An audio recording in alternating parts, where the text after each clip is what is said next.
अस्सलाम वालेकुम everyone, welcome to vocabulary we learn English with easy lessons. आज के लेसन में हम ये इवन से कुछ फ्रेजेस बनती हैं स्पोकन इंग्लिश में, वो पढ़ेंगे। मैंने इससे पहले भी एक लेसन बनाया हुआ है जिसमें मैंने इवन से जो फ्रीक्वेंटली इस्तेमाल होने वाली फ्रेजेस हैं उनको एक्सप्लेन किया हुआ है, लेकिन उसके अलावा कुछ थी ये मुझसे रिक्वेस्ट की गई तो मेरे इनकी तरफ मेरा ध्यान गया कि हाँ ये भी मुझे आपको बतानी चाहिए। Even before, even out, even up, even Stephen और इवन हैंडेड, और इसके अलावा दो चार और भी हैं। तो ये आज के लेसन में मैं आपको एक्सप्लेन करूंगी, इनका जानना जरूरी है, स्पोकन इंग्लिश में इस्तेमाल होती हैं ये, ठीक है। अच्छा जी, चलिए शुरू करते हैं। पहले जो हमारी फ्रेज है वो है इवन बिफोर। इवन बिफोर हम यूज करते हैं जब हमने कहना होता है कि इसके होने से पहले, ठीक है। जैसे हम कहते हैं ना पहले ही के मीनिंग में इस्तेमाल होता है, जैसे कि किसी चीज के होने से पहले ही कोई और चीज हो गई। और इसमें जो इम्प्लाइड होता है ना, वो एक किस्म का आपका सरप्राइज एलिमेंट इम्प्लाइड होता है। मतलब क्या, आप सरप्राइज होते हैं कि ये चीज तो भी हुई नहीं और इसके होने से पहले ही ये चीज हो गई, ठीक है। जब इस तरह के सेंटेंसेस हमने बोलने होते हैं ना, वहां पर हम इवन बिफोर यूज करते हैं। आपको सेंटेंसेस में समझ में आएगी। जैसे ये पहला सेंटेंस है, even before she finished her studies he offered her a job. मतलब इससे पहले ही कि वो अपनी तालीम जो है वो मुकम्मल करती, उसने उसको जॉब ऑफर कर दी। अब देखें, ऐसा होता नहीं, इसमें एक सरप्राइज है। कभी आप सरप्राइज नहीं, कभी उसकी स्टडीज तो कंप्लीट नहीं हुई लेकिन उससे पहले ही उसने उसको जॉब जो है ना वो ऑफर कर दी। तो यहाँ पर हम इवन बिफोर यूज करते हैं। इसी तरह जैसे ये सेकंड सेंटेंस है, she knew he was in trouble even before he spoke a word. कि उसको पता था कि वो मुश्किल में है, इससे पहले ही उसको पता था कि वो मुश्किल में, इससे पहले कि वो कुछ कुछ बोलता, मतलब कुछ बताता, अपनी मुश्किल के बारे में कोई बात करता, उससे पहले ही उसको पता था कि वो किसी न किसी किस्म की मुश्किल में है, ठीक है। तो यहाँ पर भी एक सरप्राइज की बात है कि किसी ने बताया भी नहीं और फिर भी आपको पता लग जाए, तो एक सरप्राइज की बात होती है, ठीक है। तो इवन बिफोर हम इस तरह की सिचुएशन में, जैसे कि इससे पहले ही उसको ये चीज पता थी, इससे पहले ही ये हो गया था, इस तरह के जुमलों में हम इस्तेमाल करते हैं। अब इसके साथ दूसरा आ जाता है इवन दो। इवन दो मेरे ख्याल में मैं पहले आपको एक्सप्लेन कर चुकी हूँ, चलो मैं बता देती हूँ, आप लोगों ने रिक्वेस्ट की है तो। Is used to introduce a concession और कंट्रास्ट। कंट्रास्ट के लिए हम इवन दो जो ना इस्तेमाल करते हैं। जैसे दो होता है, ऑल दो होता है, इसी तरह से उसी सेंस में जो ना इवन दो होता है, जिसमें हमने कहना होता है हत्ता के। जब हम हत्ता के बोलते हैं ना, कि वहां पर हम इवन दो जो है कंट्रास्ट जब सेंटेंसेस के अंदर आ रहा होता है तो वहां पर हम इस्तेमाल करते हैं। आपको सेंटेंसेस में समझाती हूँ। Even though she was tired, मतलब हत्ता कि वो जो थी ना वो थकी हुई थी। She stayed up late to finish her work, लेकिन वो देर तक जागती रही ताकि अपना काम कंप्लीट कर सके। अब देखिए कंट्रास्ट है, आपको थकावट है, लेकिन थकावट होने के बावजूद, इसके बावजूद कि वो थकी हुई थी, अब हत्ता के कह ले, इसके बावजूद के तौर पे इसको जो ना वो ट्रांसलेट कर ले, मतलब उसका वही है कि कंट्रास्ट बता रहे हैं। कंट्रास्ट क्या है कि थकावट के बावजूद एक इंसान जो है वो जाग रहा है क्योंकि उसको काम कंप्लीट करना है, ठीक। तो दो कंट्रास्ट आ रहे हैं दो सेंटेंसेस में। इसी तरह से जैसे ये है, even though he had studied hard, मतलब कि हत्ता के, या इसके बावजूद कि उसने जो है वो मेहनत की, बड़ी मेहनत से उसने पढ़ाई की। He didn't pass the exam, वो एग्जाम्स को पास नहीं कर सका, या he didn't pass the interview, वो इंटरव्यू को पास नहीं कर सका। इवन दो ही प्रिपेयर्ड वेल, हत्ता कि उसने जो ना बड़ी अच्छी तैयारी की हुई थी, he couldn't pass the interview, वो इंटरव्यू पास नहीं कर सका, ठीक है। तो इस तरह के सेंटेंसेस जो होते हैं ना, जब आप कंट्रास्ट दो चीजों का कर रहे होते हैं, वहां पर हम इवन दो जो है वो इस्तेमाल करते हैं। उर्दू में आप हत्ता के कह सकते हैं या इसके बावजूद कह सकते हैं इसकी ट्रांसलेशन में। अच्छा जी, नेक्स्ट हमारे पास है जी इवन आउट। इवन आउट हम यूज करते हैं जब हमने करना होता है, इसको समझ लीजिए, to make something more equal और बैलेंस्ड ओवर टाइम। वक्त के साथ आपने किसी चीज को तवाजुन में लाना है या उसको बराबर करना है, ठीक है। जब आप बैलेंस करने के, लेकिन इसमें जहन रख लीजिए ओवर टाइम, मतलब वक्त के साथ चीजों के अंदर जो ना वो एक बैलेंस क्रिएट करने के लिए, इवन आउट करने के लिए जो ना ये फ्रेज इस्तेमाल होती है। सेंटेंसेस देखिए, we need to even out the distribution of resources to ensure fairness. अब इसमें चूंकि हमने इवन आउट इस्तेमाल किया है तो इसमें इम्प्लाइड है ये मीनिंग कि वक्त के साथ, ठीक है, ओवर टाइम, अचानक से इमीडिएटली नहीं। ये मैं क्यों इस पे फोकस कर रही हूँ, ये आपको आगे जाके पता लगेगा कि मैं क्यों इस पे जोर दे रही हूँ ओवर टाइम, ठीक। कि we need to even out distribution of resources, हमें जो रिसोर्सेज है उनकी जो डिस्ट्रीब्यूशन, उनकी जो तकसीम है, उसमें हमें इवन आउट करने की जरूरत है। मतलब उसमें एक तवाजुन लाने की जरूरत है, मतलब वो बराबर बराबर उसको तकसीम करने की जरूरत है, टू इंश्योर फेयरनेस, ताकि हम फेयरनेस को इंश्योर कर सके, ताकि किसी के साथ कोई ज्यादती ना हो कि किसी को ज्यादा रिसोर्सेज मिल गए, किसी को कम रिसोर्सेज मिल गए। अब ये जो डिस्ट्रीब्यूशन ऑफ रिसोर्सेज हो गए, चूंकि हमने इवन आउट यहाँ पर यूज किया है, तो इसका मतलब है कि ये डिस्ट्रीब्यूशन ऑफ रिसोर्सेज एकदम से नहीं होगी, इमीडिएटली उसी वक्त नहीं होगी, ओवर टाइम होगी, आहिस्ता आहिस्ता वक्त के साथ साथ होगी। इसी तरह से अब financial adviser can help you even out your budget and expenses. जो फाइनेंशियल एडवाइजर्स होते हैं, जिनको किस चीज़ की बड़ी समझ होती है कि पैसे को कैसे मैनेज किया जाता है, क्योंकि ये भी एक पूरा इल्म है पैसा मैनेज करना।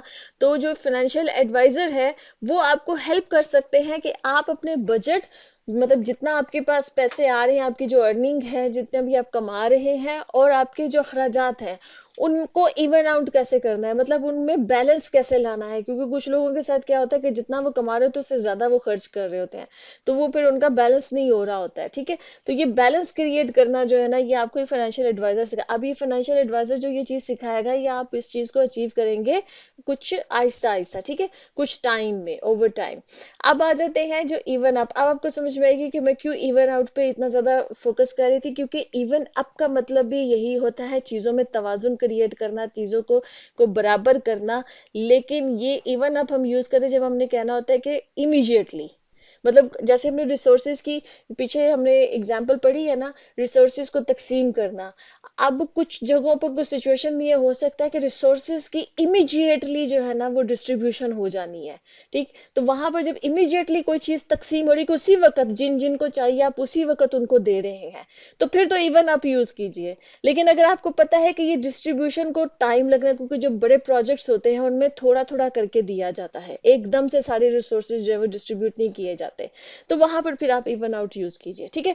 तो इवन अप जैसे यहाँ पे कि let's even up our scores and call it a day, मतलब आओ अपना जो हिसाब है उसको बराबर करते हैं। समटाइम जब आप पैसों का हिसाब किताब कर रहे हो, या किसी भी और चीज में आप हिसाब बराबर कर रहे हो, तो वहां पर इवन अप हो सकता है, क्योंकि वहां पर उसी वक्त हिसाब बराबर कर दिया जाता है, देर एंड देन हो जाता है, ठीक है। तो इवन आप वहां पर यूज करें। अब आप कहेंगे and call it a day का क्या मतलब है?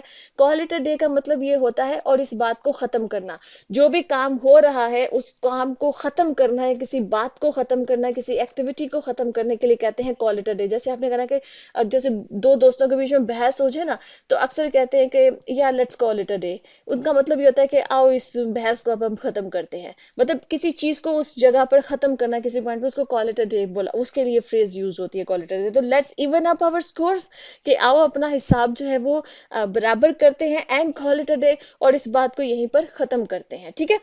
अच्छा, अब नेक्स्ट है हमारे पास, she paid her friend back to even up the money she owed, मतलब उसने अपनी दोस्त को पैसे वापस किए, to even up. Even up का मतलब बराबर करना, उस हिसाब को या उसको तवाज़ुन लाना, मतलब खत्म करना उस चीज को। तो द मनी शी ओड, जो जो पैसे उस पे मतलब कर्जा था, उस कर्जे को, क्योंकि कर्जा देखे वो चीज इवन अप वहीं पर हो जाती, क्योंकि आपने पैसे इमीडिएटली दे दिए और आपका जो है ना वो हिसाब जो है वो इवन अप हो गया, ठीक है, वो बैलेंस हो गया, वो बराबर हो गया, हिसाब बराबर करना, ठीक। अच्छा जी, नेक्स्ट हमारे पास है वो है जी नॉट इवन। नॉट इवन हम यूज करते हैं जब आपने कहना होता है कि कोई चीज एब्सेंट है या किसी चीज की कमी है, तो वहां पर हम नॉट इवन यूज करते हैं। जैसे कि भी नहीं, एक तो है ना नॉट, नॉट तो नहीं के मीनिंग में इस्तेमाल होता है। इवन जो है ना जब लग जाता है, तो इवन जैसे इवन बिफोर, बिफोर का मतलब पहले, जैसे मैंने पहले आपको फ्रेज पढ़ाई है, बिफोर का मतलब तो पहले होता है, लेकिन बिफोर के साथ इवन लगने से ना पहले ही, मतलब थोड़ा सा जोर आ जाता है उस चीज के ऊपर। इवन समटाइम्स कुछ जुमलों में इस्तेमाल होता है एम्फोसिस करने के लिए, एम्फोसाइज करने के लिए, ठीक है। यहाँ पर जैसे नॉट इवन है, तो नहीं के ऊपर थोड़ा जोर देने के लिए जो है ना वो इवन इसमें ऐड हो रहा है, तो भी नहीं कह सकते हैं, नहीं ही कह सकते हैं, इस तरह से इसके जुमले हो सकते हैं। जैसे कि he didn't have उसके पास नहीं था, not even a dollar in his pocket, उसकी जेब में $1 भी नहीं था। अब ये इसकी जो आप ट्रांसलेशन करेंगे तो ये होगा कि उसके जेब में $1 भी नहीं था या ₹1 भी नहीं था, not even a rupee in his pocket, $1 भी नहीं था। ठीक है, तो इस मीनिंग में आप इसको यूज करेंगे। जैसे ये है, she couldn't find not even one mistake in his essay, कि वो नहीं तलाश कर सकी, नॉट इवन वन मिस्टेक, एक मिस्टेक भी नहीं। ठीक है, इस तरह से इसका मीनिंग होगा इन हिज ऐसे, उसकी ऐसे के अंदर। मतलब जब आपने नहीं पर थोड़ा सा फोकस करना है ना, थोड़ा सा जोर डालना है, तो फिर नॉट इवन आ जाता है। ठीक है, अच्छा जी, नेक्स्ट हमारे पास है वो है जी even handed. Even handed use होता है जब आपने कहना होता है कि किसी चीज को बहुत ही इम्पार्शल वे से, फेयर तरीके से ट्रीट किया गया है। ये यूज होता है ज्यादातर जब बहुत सारे लोग इन्वॉल्व हों और उन जैसे कोई जज फैसला सुना रहा, तो उसका फैसला बहुत ही जो है ना वो मुनसफाना था। ये मुनसफाना या इंसाफ पर मुबनी जो होता है, इंसाफ के साथ, ये उस मीनिंग में इवन हैंडेड इस्तेमाल होता है। कोई फैसला जो है वो बड़ा मुनसफाना हुआ, कोई डिस्ट्रीब्यूशन बड़ी मुनसफाना हुई, तकसीम बड़ी मुनसफाना हुई, तो वहां पर आप इवन हैंडेड जो है वो इस्तेमाल करेंगे। जैसे सेंटेंस है, द जज वॉज प्रेज्ड, जज की जो है वो तारीफ की गई, for his even handed approach to the case, कि उसकी जो केस को हैंडल करने की जो उसका तरीका था, उसकी जो अप्रोच थी वो इवन हैंडेड थी, मतलब बहुत मुनसफाना थी। उसने केस को बहुत इंसाफ के साथ जो है वो हैंडल किया, तो इस वजह से जज की जो है वो प्रेज हुई, उसकी तारीफ हुई। इसी तरह से द कमेटी मेंबर्स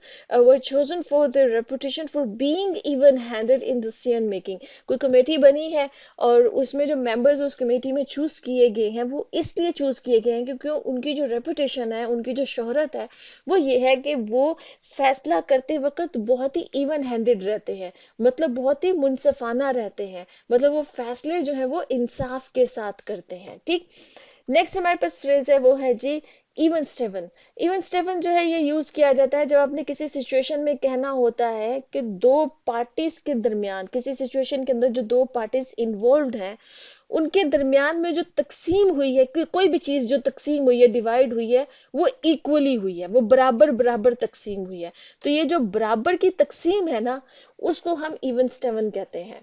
जैसे कि we split the bill even steven, कि आप खाना खाने गए हैं, दोस्त हैं, दो दोस्त खाना खा रहे हैं, तो जो बिल आया है आपने बराबर बराबर इक्वली आपस में तकसीम कर लिया, कि आधा बिल तुम दोगे, आधा बिल मैं दूंगी। तो फिर आपने बिल को स्प्लिट किया, और कैसा स्प्लिट किया? इवन स्टेवन किया। ठीक है, ये एक मतलब कि एक फ्रेज है, एक यूज की जाती है बस इस चीज के लिए। जैसे कि they agree to divide the profits even steven, मतलब उन्होंने ये फैसला किया कि वो जो प्रॉफिट्स हैं आपस में, जो भी मतलब जो भी उनको मुनाफा होगा, वो आपस में जो है वो इक्वली, तो जो ना इक्वली की जगह पर इवन स्टेवन समझ लीजिए कि बराबर बराबर जो है वो तकसीम करेंगे।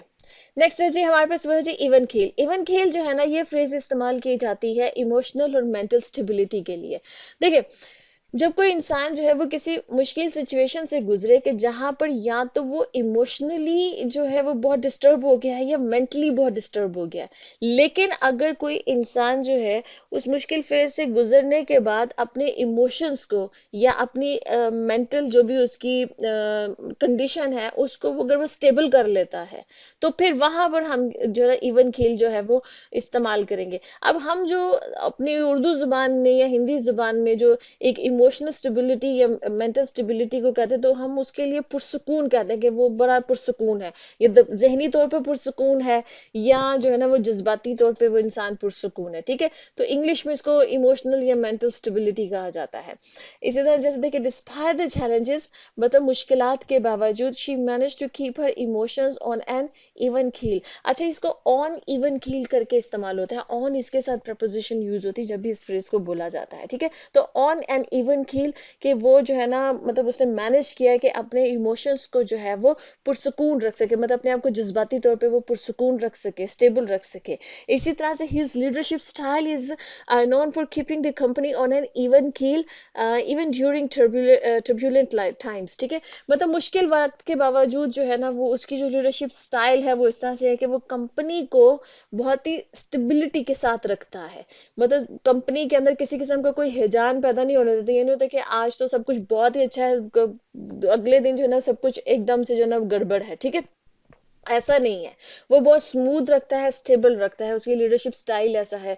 जो भी एम्प्लॉयज उसके अंदर काम करते हैं वो उनको बहुत ही स्टेबिलिटी के साथ लेके चलता है। ठीक है, तो चलें जी, यहाँ भी लेसन खत्म होता है। अगर आपको कुछ और जानना है, कोई और कॉन्सेप्ट है जो आप चाहते हैं मैं एक्सप्लेन करूँ, आप कमेंट्स में पूछ सकते हैं। आपके लेसन आएंगे। ओके जी, अल्लाह हाफिज।